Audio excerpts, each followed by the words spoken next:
So you just did your panel, and I know one of the things you kind of confirmed in the panel, because Amy Acker was here, is there will be more of Root this season, right? Absolutely. Absolutely, yeah. Amy's a great actor. We're very, very lucky to get her in the role. We've been designing the role for the better part of half the season, and so we're loving it. Season 1, you really had this sort of team kind of coming together, and now all 4 of them at least are on the same page. Everyone kind of knows the dynamic. What's it going to be like for them, though, kind of figuring out how to work together on a larger level than last season was? Well, you got the hiccups that they're still kind of working out. But I think the thing with our show is we never want it to get stayed. We never want these characters we never want it to feel comfortable or safe. So I think it's just about time to start smashing it apart again. I know, season 1, you could kind of say was about that team coming together. Do you sort of have an overall theme for this season, or would you say that there's kind of a story arc to it? Absolutely. A lot of it has to do with the machine and Root's quest to find out what it is, where it is, what that means.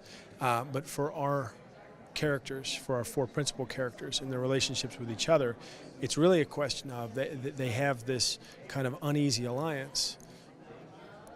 We want to test that, and you really, I think the best bonds between people are the ones that have been broken and repaired, and we aim to challenge those relationships this season, definitely. You talked before to my coworker about how you'd almost see Person of Interest as kind of a more grounded superhero story. For you, is that fun then to kind of create the world of that, including the interesting villains that have been popping up? The villains are always, I think for actors, they're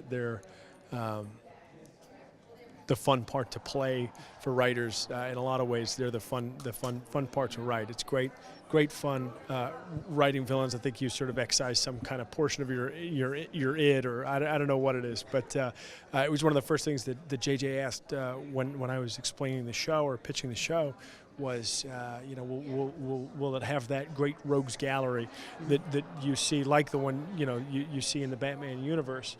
And it was one of the great aspects to me of working on Batman was, even in 3 films, we barely scratched the surface of all these amazing characters, all these amazing villains that writers, villains and allies that writers had come up with over 70 years. Mm-hmm. So our ambition was, the show was, rather than have these kind of fire and forget villains that are weak, we wanted to have characters that threaten to take over the show, that kind of, you get a great actor and a great character, and they'd kind of make the show theirs for kind of set up residence for a little while.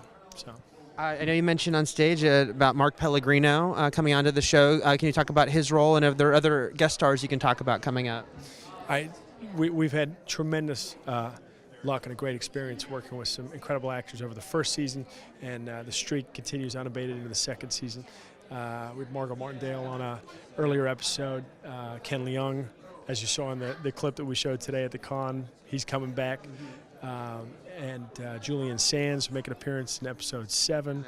Mark in episode 8. We've just got a bumper crop. I feel very, very spoiled in New York City. We get some amazing actors here working with us. Season 1, the finale, and then the first couple episodes of season 2 have been a little more serialized. What will the balance be going forward, as far as how many episodes might be sort of the heavily serialization versus more standalone episodes?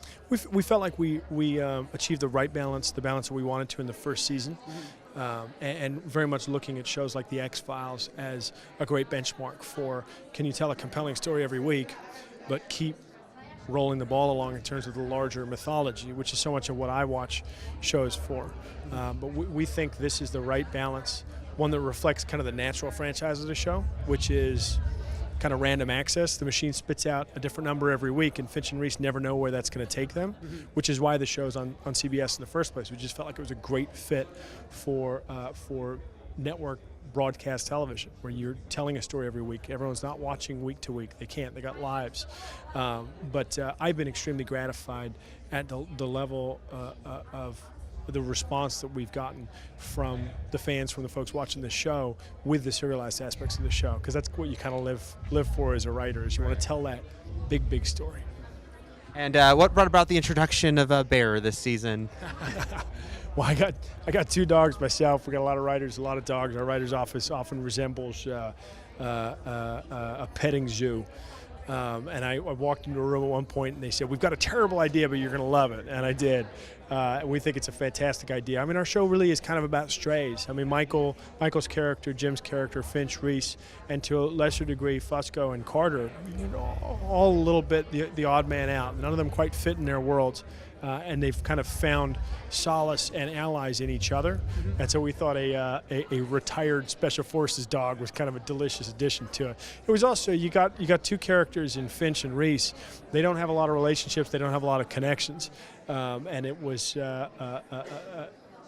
a way in which I think America would kill us if we ever paired Reese off romantically. It's a way to build a little bit of a relationship there with someone who couldn't blab the address of the library the first opportunity.